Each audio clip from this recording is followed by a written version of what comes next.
നല്ല ഹിറ്റാവും. സൂപ്പർ, പ്രതീക്ഷിക്കുന്നതിന് അപ്പുറത്തേക്കുള്ള ഒരു സിനിമ. കണ്ടിട്ട് തന്നെ കാണുക നല്ലത്. സൂപ്പർ പടം, ഉഗ്രം പടം. നിവിൻ പോളിയുടെ ഒരു വ്യത്യസ്തമായൊരു വേഷമാണ്. നല്ലൊരു പൊളിറ്റിക്കൽ സെറ്റയർ തന്നെയാണ്. ഈ നമ്മളെപ്പോലുള്ള മീഡിയക്കാരുടെ ഒക്കെ ഒരു ഇതും കൂടെ ഒക്കെ ഇങ്ങനെ കാണിക്കുന്നുണ്ട്. ഭയങ്കര നല്ലൊരു അറ്റംപ്റ്റ് തന്നെയാണ്. നല്ല സൂപ്പർ പടം. നല്ല മേക്കിംഗ് ക്വാളിറ്റി ഉണ്ട്, അടിപൊളിയായിട്ടുണ്ട്. റിയൽ ഇൻസിഡന്റ് ബേസ്ഡ് തന്നെയാണ് പടം എടുത്തിരിക്കുന്നത്. നമുക്കറിയാം, അത് വേറെ ഒളിച്ചു വെച്ചിട്ടൊന്നുമില്ല, കാര്യമായിട്ട് പറഞ്ഞിട്ടുണ്ട് കേട്ടോ. നല്ല പടം, പൊളിറ്റിക്കൽ സ്റ്റോറിയാണ്. ഇപ്പം ഇന്നത്തെ സമൂഹത്തിൽ വരുന്ന രാഷ്ട്രീയപരമായിട്ട് വരുന്ന കാര്യങ്ങളൊക്കെ ഇൻക്ലൂഡിംഗ് ആണ്. കോർപ്പറേറ്റും മാധ്യമങ്ങളും രാഷ്ട്രീയമൊക്കെ ആയിട്ട് എങ്ങനെ റിലേറ്റഡ് ആവുന്നു എന്നുള്ളൊരു വളരെ പക്കയായിട്ടുള്ളൊരു സ്റ്റോറിയാണ്. അയ്യോ, അടിപൊളി പെർഫോമൻസ്. ഷറഫുദ്ദീൻ, ബാലേന്ദ്ര മേനോൻ എല്ലാവരും അടിപൊളിയായിട്ട് പെർഫോം ചെയ്തിട്ടുണ്ട്. പിന്നെ ബാലേന്ദ്ര സാർ ഒരുപാട് നാളുകൾക്ക് ശേഷം തിരിച്ചു വന്ന ഒരു സിനിമ. എല്ലാവരും നന്നായിട്ട് ചെയ്തിട്ടുണ്ട്. നല്ല സ്റ്റോറി, നല്ല ഡയറക്ഷൻ, നല്ല ക്യാമറ, എല്ലാം ഓൾമോസ്റ്റ് എന്തോ ഒരുപാട് മൊമെന്റ്സ് ഉണ്ട്. നിവിൻ പോളിയുടെ കുറേ ഇതിൽ ആക്ഷനിലും കാര്യങ്ങളിലും ഡയലോഗ്സിലൊക്കെ കയ്യടി വീഴുന്നുണ്ട്. അതെ. അതുണ്ട്. കുറച്ച് നാൾ മുമ്പ് നമ്മുടെ കേരള രാഷ്ട്രീയത്തിൽ സംഭവിച്ച ഒരു കഥയല്ലത്, സംഭവത്തെ ആസ്പദമാക്കിയിട്ട് ചെയ്തൊരു ഇത് തന്നെ. അതിന് റിലേറ്റഡ് ആയിട്ടുള്ളൊരു ഇത് പൊളിറ്റിക്സും മാധ്യമങ്ങളും കോർപ്പറേറ്റും എങ്ങനെയാണോ റിലേറ്റഡ് ആവുന്നത് അതനുസരിച്ചുള്ള ഒരു സ്റ്റോറി. വിവാദമാക്കേണ്ട കാര്യമില്ല. ഒന്നാമത് ഇതൊരു സിനിമയാണ്. ഏറ്റവും കൂടുതൽ നമ്മൾ അറിയേണ്ടത് ഒരു സാധനത്തിനെ കുറിച്ച് വിവാദം ഉണ്ടാക്കുക. ഇത് ഫൈനൽ ചരിത്ര പുസ്തകമോ അല്ലെങ്കിൽ പൊളിറ്റിക്കൽ തീരുമാനങ്ങളൊന്നും അല്ലല്ലോ.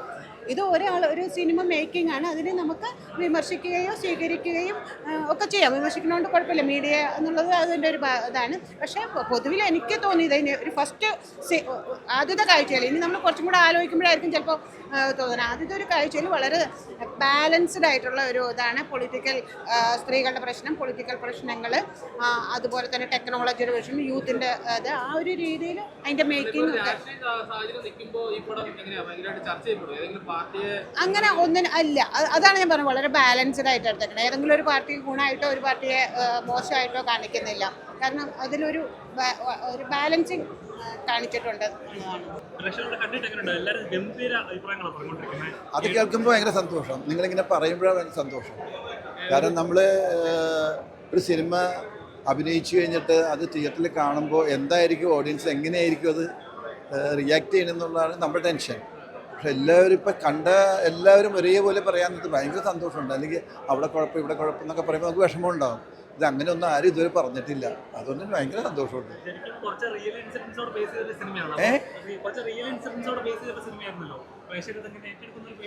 ഭയങ്കര പേടിയായിരുന്നു. പക്ഷെ അതിനെല്ലാം നല്ലൊരു മറുപടി ഓഡിയൻസിൽ നിന്ന് കിട്ടിയപ്പോൾ സന്തോഷമായി. മേനോൻ സാറിൻ്റെ എനിക്കൊന്നും ഇങ്ങനെ ഒരു ക്യാരക്ടർ ചെയ്തിട്ടില്ല. ഞാനും ചെയ്തിട്ടില്ല. ഇതുപോലത്തെ ഒരു ക്യാരക്ടർ ഞാനും ചെയ്തിട്ടില്ല.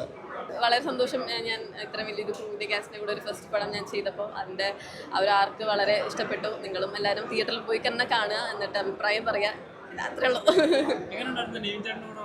നിവിൻ ചേട്ടൻ്റെ കൂടെ എനിക്ക് ബേസിക്കലി റിപ്പോർട്ടിംഗ് ആണല്ലോ, കൂടുതലും കോമ്പിനേഷൻ സീൻസ് അല്ല. പക്ഷേ ഈ പറഞ്ഞ പോലെ എത്ര സീനിയറായിട്ട് ആക്ടേഴ്സിൻ്റെ കൂടെ നിൽക്കുമ്പോൾ അവർ തരുന്നൊരു ഗിവൻ ടിക് സാധനം വളരെ നന്നായി വർക്ക് ചെയ്തിരുന്നു. അതാണ് വീഴ്ച ഞാൻ പോയാലും ഞാൻ ചെയ്തത്.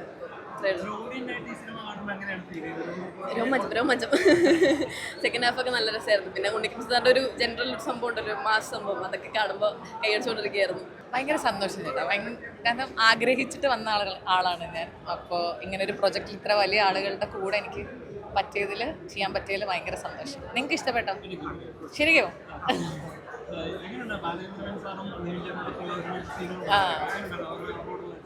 നമ്മളൊരു 100 ഡേയ്സോളാണ് ഈ സിനിമേൻ്റെ ഒരു ഇതുണ്ടായിരുന്നത്. അപ്പോൾ എനിക്ക് 30 ഡേയ്സാണ് ഉണ്ടായിരുന്നത്. അപ്പോൾ നമ്മൾ ഫാമിലിക്കൊക്കെ ഷൂട്ട് ഒരുമിച്ചായിരുന്നു.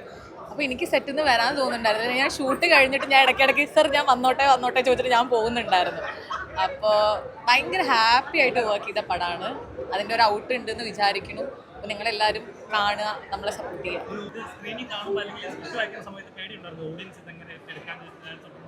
ഇല്ലടോ, എൻ്റെ ഷോൾഡറിൽ ആ വെയിറ്റ് വന്നിട്ടില്ല. ബിക്കോസ് ഒബ്വിയസ്ലി സാറിൻ്റെ ഒരു സ്ക്രിപ്റ്റ് ആയതുകൊണ്ടും Nivin being such of like നമ്മുടെ കേരളത്തിൻ്റെ ഒരു ഹാർട്ട് ബീറ്റ് ആയതുകൊണ്ടും എനിക്ക് ആ ടെൻഷൻ ഒബ്വിയസ്ലി ഉണ്ടായിരുന്നില്ല. ബിക്കോസ് അവരെ പറയാൻ പോകുന്ന subjects for sure will be something അവർക്കൊരു ഒരു വ്യൂ കാണിക്കാൻ വേണ്ടിയായിരിക്കും. അത് ഐ തിങ്ക് അങ്ങനെ തന്നെയാണ് ഇത് കാണിച്ചിരിക്കുന്നത്. മെയിൻ അജണ്ട ഒരു ഫാമിലി റിലേഷൻഷിപ്പ്, ഫാമിലി ഡ്രാമ കാണിക്കണമെന്നായിരുന്നു ഒരു പൊളിറ്റിക്കൽ ഫാമിലിയുടെ. അത് നല്ല ഭംഗിയായിട്ട് വന്നിട്ടാണ്. I am so happy. I hope നിങ്ങൾ എല്ലാവരും.